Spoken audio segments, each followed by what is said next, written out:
Hi friends, today we're going to be sewing this zip front jumpsuit from Unfettered Patterns, a free sewing pattern that blends a little bit of classic workwear style with a relaxed modern silhouette. This design features a pointed collar, a full front zipper, roomy legs, and a drawstring waist that lets you adjust the fit for comfort. In this video, I'll be taking you through the entire construction process step by step so you can confidently sew your own version start to finish. For my jumpsuit, I made a couple of small fit adjustments to better suit my proportions. The original design places the drawstring and the pockets a little bit lower on the body, but I chose to raise both the waist tie and the pocket placement by about 2.5 inches, so that the cinch sits closer to my natural waist. That gives the finished garment a slightly more defined shape, which I personally find a bit more flattering. Since I'm 5 feet tall, I also shortened the leg length by about 3 inches, so the wide legs hit at a better length for me without needing an oversized hem. For fabric, I'm using a deep brown poly twill, which gives the jumpsuit a little structure while still being comfortable to wear. And for the closure, I'll be installing a 22-inch zipper down the front. If you'd like to follow along and sew this jumpsuit with me, grab your pattern pieces, your fabric, and your notions, and let's get started. Here is one of my front pieces, and I'm going to start by finishing the shoulder edge, the side edge, and the inseam, repeating for both front pieces.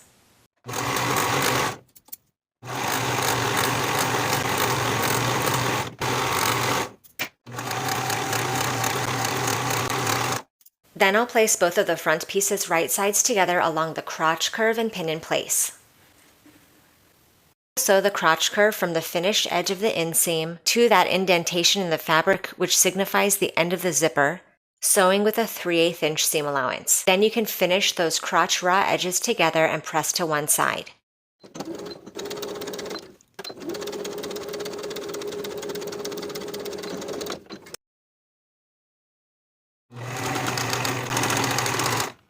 Before I begin installing that zipper, I'm going to sew stay stitching lines along the entire zipper opening, from the top of the center front with a 3/8 inch seam allowance all the way to the dot indicated for the bottom of your zipper. Then I'll sew across to the opposite dot and back up to the opposite center front again with the 3/8 inch seam allowance.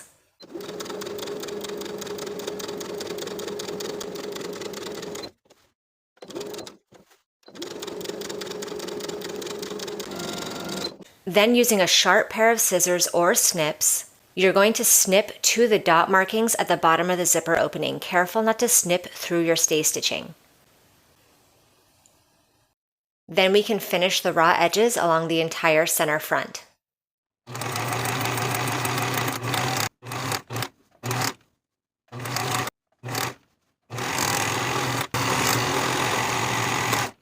Now I'm going to take this piece to the ironing board and fold back the center front edges along my stay stitching, folding those edges to the wrong side by 3/8 of an inch, all the way around the center front. Now here is the center front prepared to install the zipper, with those edges pressed under. With the right side of the zipper facing me, I'm going to place it underneath those center front edges. I want to make sure that my top zipper stop is 1/2 of an inch away from the top raw edge of the garment. Then we can pin the zipper in place all the way down.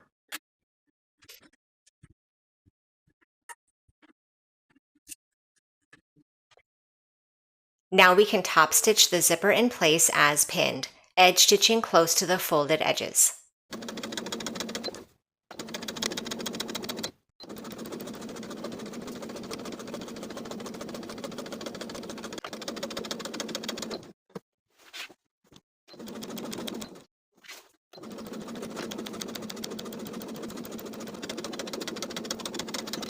Here is my zipper tab piece, and I've gone ahead and interfaced half. I'm going to fold this in half right sides together and sew the short edges straight across with a 3/8 inch seam allowance.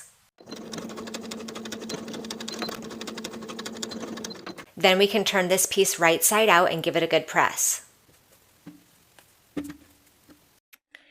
Then I'll finish the long straight edges together. From the inside of the garment, I'm going to open up my zipper and place the finished edge of the zipper tab to align with the seam allowance on one side of the zipper. I'm going to have the top finished edge of the zipper tab align with the top zipper stop. Pin to the seam allowance all the way down.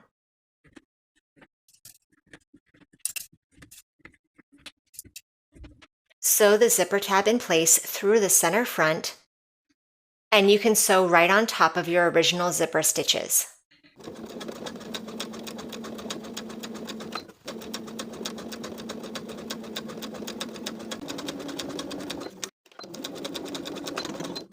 Here is one of my pocket pieces. I've gone ahead and finished the outer and bottom edges on both sides. Now I'm going to place the pocket right sides together with the side seam, aligning the top dot markings, pin in place.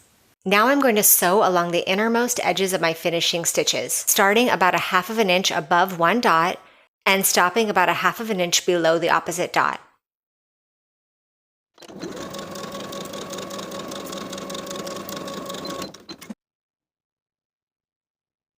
Turn this pocket away from the garment and over its seam allowance. Then we're going to understitch the same distance of our original stitches, sewing the pocket to the seam allowance underneath with about 1/8 inch seam allowance. Here is one of my back pieces. I've gone ahead and finished the shoulder edge, as well as the side seam edges and the inseam. Now I'm going to place both back pieces right sides together and pin along the center curved edge. I'll sew with a 3/8 inch seam allowance, finish the raw edges together, and press to one side.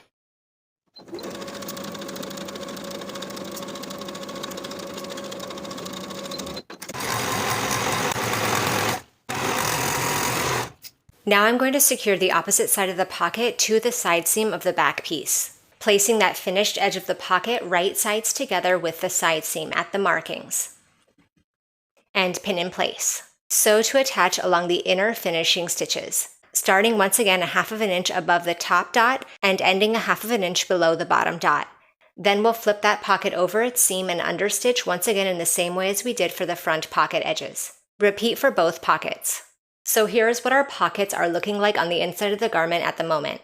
Sewn along both of their outer edges to the side seam of the front and back pieces. Now with that pocket folded in the center right sides together, align and pin the bottom edges of the pocket. Sew the bottom edge with a 3/8 inch seam allowance. Repeat for both pockets.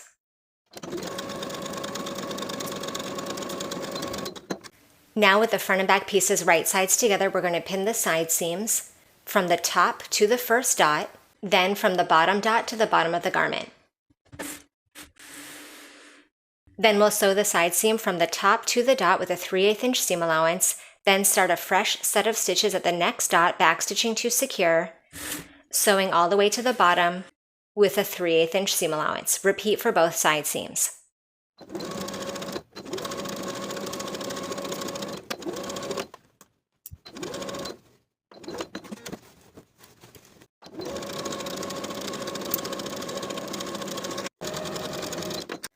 Then I'll pin together both of the shoulders, and we'll sew those with a 3/8 inch seam allowance and press the seams open. We'll also sew together the inseam. Front and back pieces should also be right sides together. Align that center seam and pin both of your inseams. Sew from the bottom of one leg across that center seam to the bottom of the opposite leg with a 3/8 inch seam allowance and press the seams open. On the inside of the garment, turn your pocket over its seam so that it lays on top of the front piece.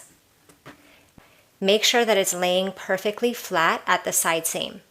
Then we're going to baste the top edges of the pocket to the front piece only. We'll take that to the machine and baste the pocket to the front piece straight across the top edge.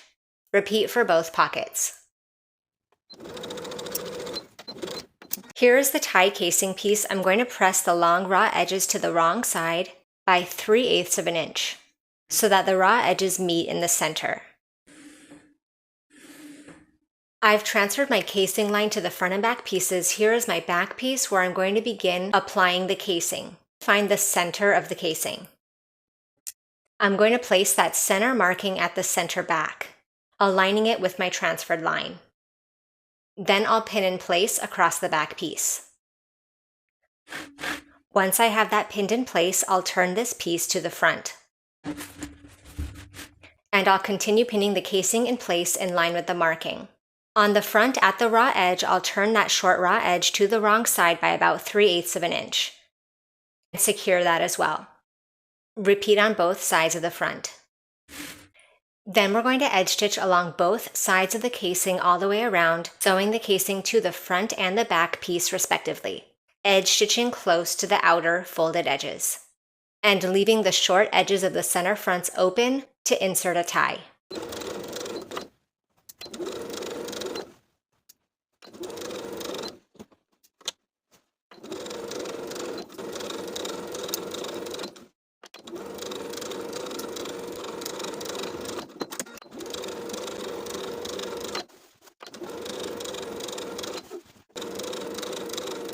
For the tie, you can use a piece of cording or you could even use self fabric.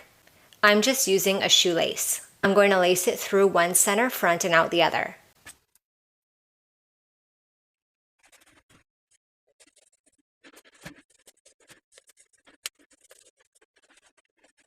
Once you've taken your drawstring entirely through the casing, you can decide if you like the length. If it's too long, you can shorten it and tie off those edges. At the center back, to secure the tie so that it doesn't come out in the wash, I'm going to sew back and forth right on top of the casing and through the tie on the inside, just with a few straight stitches. Here is my sleeve piece, and I've gone ahead and pre-pressed the hem to the wrong side first by 1 inch, then once more by an additional inch. I'm going to open out those folds for now and fold the sleeve in half right sides together, and sew the short seam at a 3/8 inch seam allowance, and then finish those raw edges. Then with your seam pressed toward the back, fold your hem back into place and pin.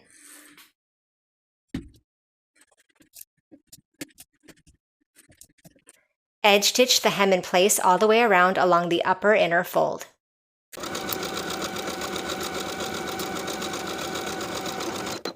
Place the sleeve right sides together with its corresponding armhole aligning the underarm.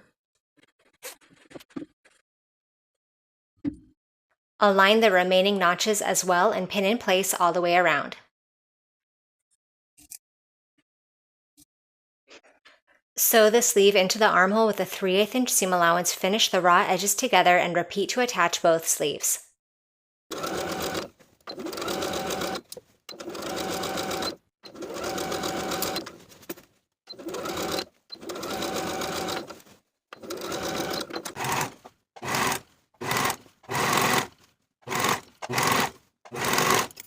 Here are my collar pieces, and I've gone ahead and interfaced the wrong side of one piece. For the uninterfaced piece, I'm going to press the bottom edge to the wrong side, 3/8 of an inch.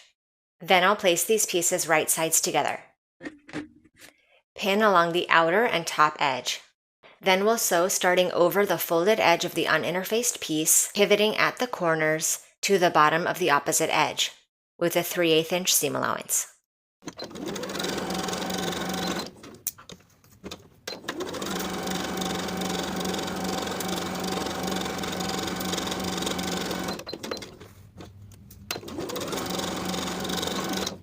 Trim the seams and the top corners, turn the piece right side out, and give it a good press.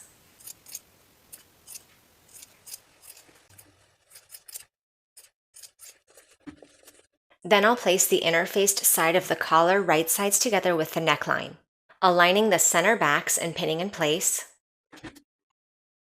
Then continuing to pin around the collar, aligning that finished edge of the collar to meet the finished edge of the center front.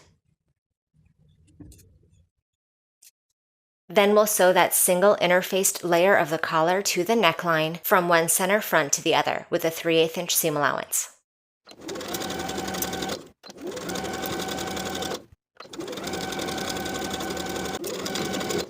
Now on the inside, you'll press the seam allowance that you just created up toward the collar, and you'll place the folded uninterfaced portion of the collar right on top of that stitching line.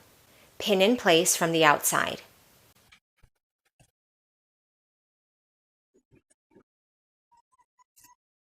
Now that I have my collar pinned from the outside, catching that inner folded edge on the inside, I'm ready to sew from the outside, again catching the bottom of that folded inner collar. Once you've sewn across, you can also choose to top stitch the entire outer edge of the collar with about an 1/8 inch seam allowance.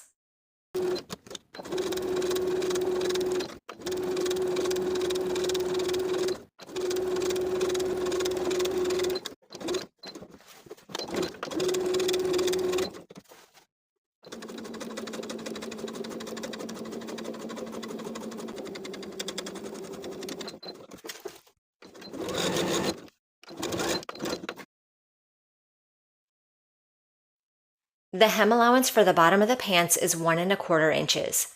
I'm going to turn the bottom raw edge to the wrong side twice, first by 5/8 of an inch, then once more by an additional 5/8 of an inch and pin in place all the way around. Once you have your hem pinned in place, just like we did for the sleeves, we're going to sew close to the inner folded edge all the way around, repeating for both pant legs.